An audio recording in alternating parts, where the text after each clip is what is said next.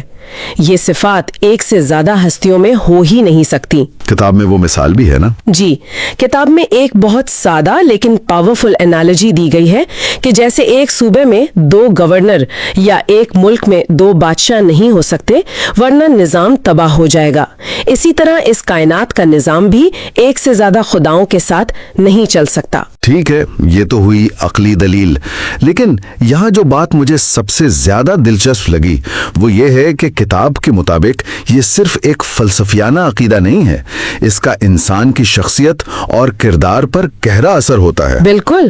کتاب نے اس کے 9 اہم اثرات گنوائے ہیں۔ یہ ایک لسٹ کی طرح نہیں بلکہ ایسا لگتا ہے جیسے ایک سائیکولوجیکل فریم ورک پیش کیا جا رہا ہو۔ بالکل، یہ ایک چین ریاکشن کی طرح ہے۔ کتاب کے مطابق سب سے پہلا اثر ہے وسیع النظری، یعنی براڈ مائنڈڈنس۔ جب انسان مان لیتا ہے کہ ساری کائنات کا مالک ایک ہی خدا ہے تو اس کے دل سے ہر قسم کا تعصب، نسل پرستی اور قوم پرستی ختم ہو جاتی ہے۔ اچھا، وہ پوری انسانیت کو ایک خاندان سمجھنے لگتا ہے۔ لیکن اس سے بھی گہرا اثر جو اس کی شخصیت پر ہوتا ہے وہ ہے خودداری، یعنی سیلف ریسپیکٹ۔ خودداری؟ یہ کیسے؟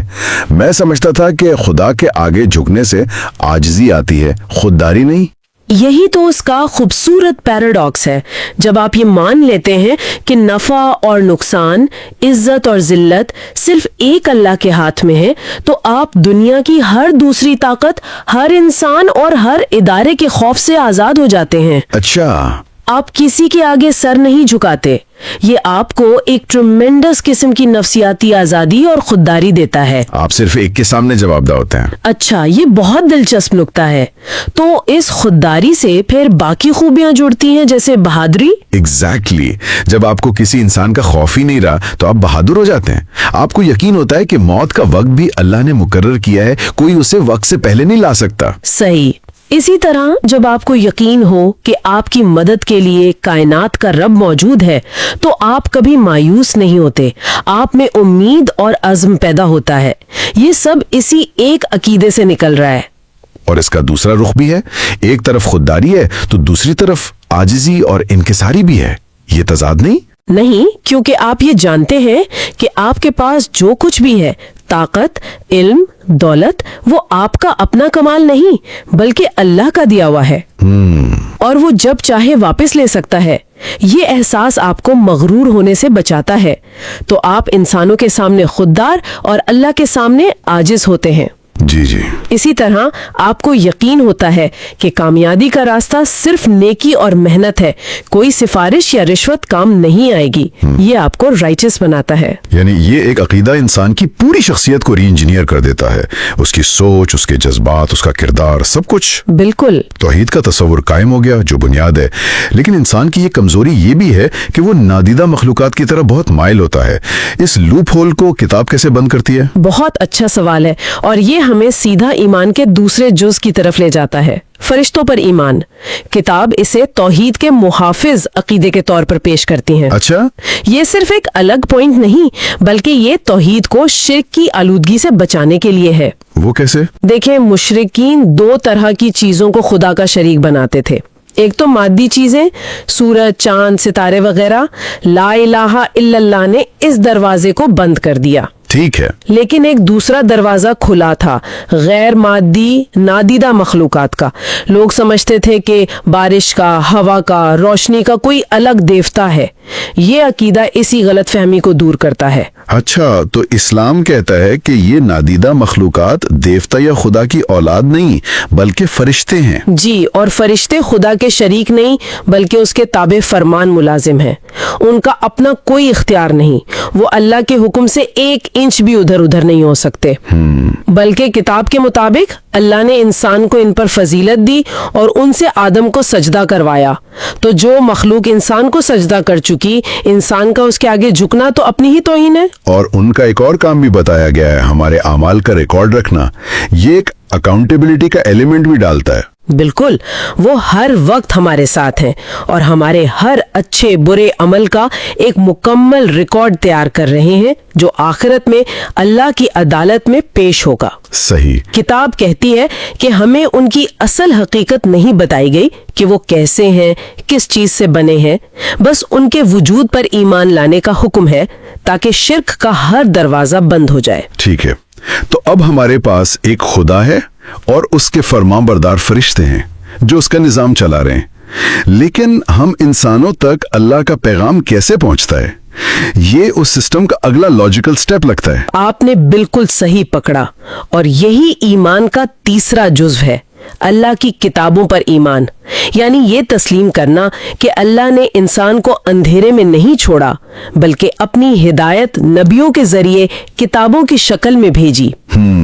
قرآن میں کچھ کتابوں کا ذکر بھی ہے، جیسے ابراہیم کے صحیفے، موسیٰ کی تورات، داؤد کی زبور اور عیسیٰ کی انجیل۔ لیکن کتاب قرآن اور پچھلی کتابوں میں ایک واضح فرق کرتی ہے، اس کی کیا وجہ ہے؟ اطاعت کا موقف یہ ہے کہ ہمیں ان تمام کتابوں پر ایمان لانا ہے کہ وہ اپنی اصل شکل میں اللہ کی طرف سے تھیں اور اپنے وقت کے لیے ہدایت تھیں، جی، لیکن آج وہ اپنی اصل حالت میں موجود نہیں ہے۔ کتاب کے مطابق ابراہیم کے صحیفے تو غائب ہی ہو چکے ہیں، جبکہ باقی کتابوں میں انسانی کلام کی آمیزش ہو گئی ہے۔ یہاں پر امپارشیالٹی اہم ہے، تو کتاب یہ دلیل دے رہی ہے کہ آج جو نسخے موجود ہیں وہ اصل نہیں ہیں۔ جی، مصنف کا نقطہ نظر یہ ہے کہ آج ان کتابوں کے صرف ترجمے موجود ہیں اور ان میں انسانی تشریحات اور تاریخی واقعات شامل ہو گئے ہیں۔ اچھا، مصنف یہ بھی کہتا ہے کہ یہودی اور عیسائی علماء خود اس بات کو تسلیم کرتے ہیں کہ ان کتابوں کی ایک طویل اور پیچیدہ تاریخ ہے جو اسلام کے قرآن کے محفوظ ہونے کے تصور سے مختلف ہے۔ تو پھر قرآن میں کیا خاص بات ہے؟ کتاب اس کے ساتھ نمایاں فرق بتاتی ہے۔ میرے خیال میں سب سے بڑا فرق اس کا محفوظ ہونا ہے۔ بلا شبہ کتاب کے مطابق قرآن کا ایک ایک لفظ آج بھی اسی طرح محفوظ ہے جس طرح وہ نازل ہوا تھا۔ دوسرا، اس میں صرف اللہ کا کلام ہے، نبی کی اپنی زندگی کے واقعات یا صحابہ کی باتیں شامل نہیں۔ جی نہیں۔ تیسرا، اس کا تاریخی ثبوت موجود ہے کہ یہ کب، کیسے اور کس پر نازل ہوا۔ اور اس کی زبان عربی آج بھی ایک زندہ زبان ہے جسے کروڑوں لوگ بولتے اور سمجھتے ہیں، یہ بھی ایک بڑا فرق ہے۔ بالکل۔ اس کے علاوہ کتاب کہتی ہے کہ اس کا پیغام کسی خاص قوم یا دور کے لیے نہیں بلکہ تمام انسانوں کے لیے ہے۔ یہ ایک مکمل ضابطۂ حیات ہے جس میں پچھلی تمام تعلیمات کا جوہر بھی موجود ہے۔ جی، اور آخری بات یہ کہ یہ ہر قسم کے تضاد، غیر عقلی باتوں اور غیر اخلاقی مواد سے پاک ہے۔ تو اس سب کا مطلب یہ ہوا کہ پچھلی کتابوں پر ایمان لانا ان کی اصلیت کو تسلیم کرنا ہے، لیکن عمل صرف قرآن پر کرنا ہے کیونکہ وہی اللہ کا آخری اور محفوظ کلام ہے۔ بالکل، پچھلی کتابوں پر ایمان ایک تاریخی تصدیق ہے جبکہ قرآن پر ایمان ایک عملی تقاضا ہے۔ اچھا، اب پیغام بھی آ گیا کتاب کی شکل میں، لیکن اس پیغام کو انسانوں تک پہنچانے اور اسے عملی طور پر کر کے دکھانے کے لیے کوئی تو چاہیے نا؟ صحیح، آپ کسی کو صرف ایک مینول تھما کر یہ امید نہیں کر سکتے کہ وہ سب کچھ خود ہی سمجھ لے گا۔ صحیح کہا، اور اسی لیے ایمان کا چوتھا جزو ہے اللہ کے نبیوں پر ایمان۔ یہ وہ انسان تھے جنہیں اللہ نے اپنا پیغام پہنچانے کے لیے چنا۔ اسلام کا نظریہ یہ ہے کہ تمام نبی ایک ہی دین لے کر آئے، یعنی اللہ کی اطاعت۔ اس لیے کسی ایک نبی کا انکار کرنا گویا سب کا انکار کرنا ہے۔ قرآن میں کچھ نبیوں کے نام ہیں لیکن روایات میں تعداد 1,24,000 تک بتائی گئی ہے، تو جن کا ذکر نہیں ان کے بارے میں کیا موقف ہے؟ کتاب کہتی ہے کہ جن کا ذکر نہیں، جیسے دوسرے مذاہب کے بانی، ان کے بارے میں ہم خاموشی اختیار کرتے ہیں۔ ہو سکتا ہے کہ وہ بھی اپنے وقت کے نبی ہوں اور بعد میں ان کے پیروکاروں نے تعلیمات کو بدل دیا ہو۔ جی، ہم نہ تصدیق کرتے ہیں نہ تردید۔ ٹھیک ہے، لیکن کتاب حضرت محمد صلی اللہ علیہ وسلم اور دوسرے انبیاء میں کچھ بنیادی فرق بھی بتاتی ہے، وہ کیا ہیں؟ 3 بڑے فرق تھے۔ پہلا، پچھلے نبی کسی خاص قوم یا خاص علاقے اور وقت کے لیے آتے تھے، جبکہ حضرت محمد صلی اللہ علیہ وآلہ وسلم کو قیامت تک آنے والے تمام انسانوں کے لیے بھیجا گیا۔ ان کی نبوت یونیورسل ہے۔ دوسرا فرق غالباً ان کی تعلیمات کے محفوظ ہونے سے متعلق ہے۔ جی، پچھلے نبیوں کی تعلیمات اور زندگی کے حالات وقت کے ساتھ یا تو گم ہو گئے یا ان میں تبدیلی آ گئی۔ صرف حضرت محمد صلی اللہ علیہ وسلم کی زندگی اور آپ کی تعلیمات، یعنی قرآن اور حدیث کی شکل میں، جی، وہ مکمل طور پر محفوظ ہیں۔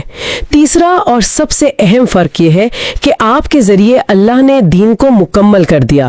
اب اس میں کوئی اضافہ یا کمی نہیں ہو سکتی۔ آپ کی شریعت نے پچھلی تمام شریعتوں کو منسوخ کر دیا۔ تو اس کا مطلب ہے کہ اب نجات کا واحد راستہ آپ کی پیروی میں ہے؟ یہ ایک بہت بڑا دعویٰ ہے نا؟ جی، کتاب کے مطابق آپ پر ایمان لانا اور آپ کو آخری نبی ماننا اب ہر انسان کے لیے لازم ہے۔ آپ کی پیروی کرنا گویا تمام انبیاء کی پیروی کرنا ہے۔ ٹھیک ہے، تو اب پورا سسٹم ہمارے سامنے ہے۔ ایک خدا ہے، اس کے فرشتے ہیں، اس کی کتابیں ہیں اور اس کے نبی ہیں، ایک مکمل نظام ہدایت۔ لیکن یہاں ایک بہت بڑا سوال پیدا ہوتا ہے، سو واٹ؟ میں یہ سب کیوں مانوں؟ اگر کوئی شخص خدا کی اطاعت کرتا ہے تو اسے کیا ملے گا، اور اگر نہیں کرتا تو کیا نقصان ہوگا؟ بالکل، اس پوری اسکیم کا کوئی نتیجہ بھی تو ہونا چاہیے۔ اور یہی وہ سوال ہے جو ہمیں ایمان کے پانچویں اور آخری اور شاید سب سے اہم جز کی طرف لے جاتا ہے، آخرت پر ایمان۔ اچھا، کتاب کے مطابق اس ایک عقیدے کے بغیر باقی سارے عقائد بے معنی اور غیر مؤثر ہو کر رہ جاتے ہیں۔ یہ تو بہت مضبوط سٹیٹمنٹ ہے۔ بے معنی کیسے؟ دیکھیے، اگر جزا اور سزا کا کوئی تصور نہ ہو تو خدا کو ماننے یا نہ ماننے، اس کی اطاعت کرنے یا نہ کرنے کا کیا فرق پڑا؟ جو شخص آخرت کو نہیں مانتا، اس کے لیے اچھائی اور برائی کا معیار صرف دنیا کا نفع و نقصان بن جاتا ہے۔ وہ سچ اس لیے بولے گا کہ اس سے ساکھ بنتی ہے، اور جھوٹ سے اس لیے بچے گا کہ پکڑے جانے کا ڈر ہے۔ وہ ہر کام کا حساب کتاب اسی دنیا میں کرے گا۔ جی، جبکہ آخرت پر ایمان رکھنے والا شخص اپنی پوری زندگی کو ایک لانگ ٹرم انویسٹمنٹ کے طور پر دیکھتا ہے۔ ایگزیکٹلی۔ اس کا پیمانہ بدل جاتا ہے۔ وہ ہر عمل کو آخرت کے فائدے اور نقصان کے حساب سے تولتا ہے۔ وہ اس نیکی کو بھی کرے گا جس میں دنیا میں بظاہر نقصان نظر آ رہا ہو، جیسے ایمانداری کی وجہ سے کوئی ڈیل ہاتھ سے نکل جائے۔ جی، اور وہ اس برائی سے بھی بچے گا جس میں فوری دنیاوی فائدہ ہو، جیسے رشوت لینا۔ کتاب میں زکوٰۃ اور سود کی بہت اچھی مثال دی گئی ہے۔ آخرت پر یقین کے بغیر کوئی شخص اپنی محنت کی کمائی کا ایک حصہ کیوں کسی دوسرے کو دے گا؟ صحیح بات ہے۔ اور سود جیسی منافع بخش چیز سے کیوں بچے گا؟ بالکل، یہ بات تو ہے۔ یہ عقیدہ پورے انسینٹیو سٹرکچر کو بدل دیتا ہے۔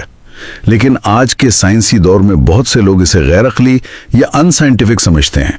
کیا کتاب اس پر کوئی عقلی دلائل دیتی ہے؟ جی بالکل، کتاب آخر میں اس عقیدے کے حق میں عقلی دلائل بھی پیش کرتی ہے۔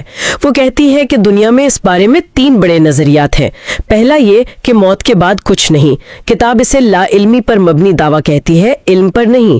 کسی چیز کو نہ دیکھنا اس کے نہ ہونے کا ثبوت نہیں۔ جی، دوسرا نظریہ تناسخ یا ری انکارنیشن کا ہے کہ انسان اپنے اعمال کے مطابق بار بار اسی دنیا میں مختلف شکلوں میں پیدا ہوتا رہتا ہے۔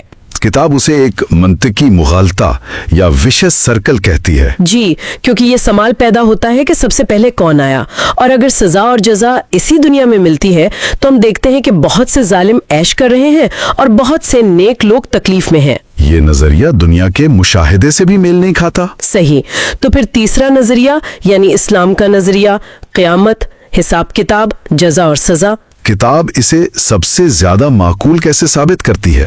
وہ اسے ٹکڑوں میں توڑ کر سمجھاتی ہے۔ پہلا سوال، کیا یہ دنیا ختم ہو سکتی ہے؟ آج تو سائنسدان خود کہتے ہیں کہ کائنات کی توانائی محدود ہے اور ایک دن یہ سارا نظام ختم ہو جائے گا۔ ٹھیک ہے۔ دوسرا سوال، کیا انسان کو دوبارہ پیدا کیا جا سکتا ہے؟ دلیل یہ ہے کہ جو خدا پہلی بار بنا سکتا ہے اس کے لیے دوبارہ بنانا زیادہ آسان ہے۔ تیسرا، ہمارے اعمال کا ریکارڈ کیسے رکھا جائے گا؟ آج کی ٹیکنالوجی نے ثابت کر دیا ہے کہ آواز، تصویر، ہر چیز کو ریکارڈ کیا جا سکتا ہے، تو ہمارے اعمال کے نقوش کیوں محفوظ نہیں ہو سکتے؟ اور سب سے اہم دلیل،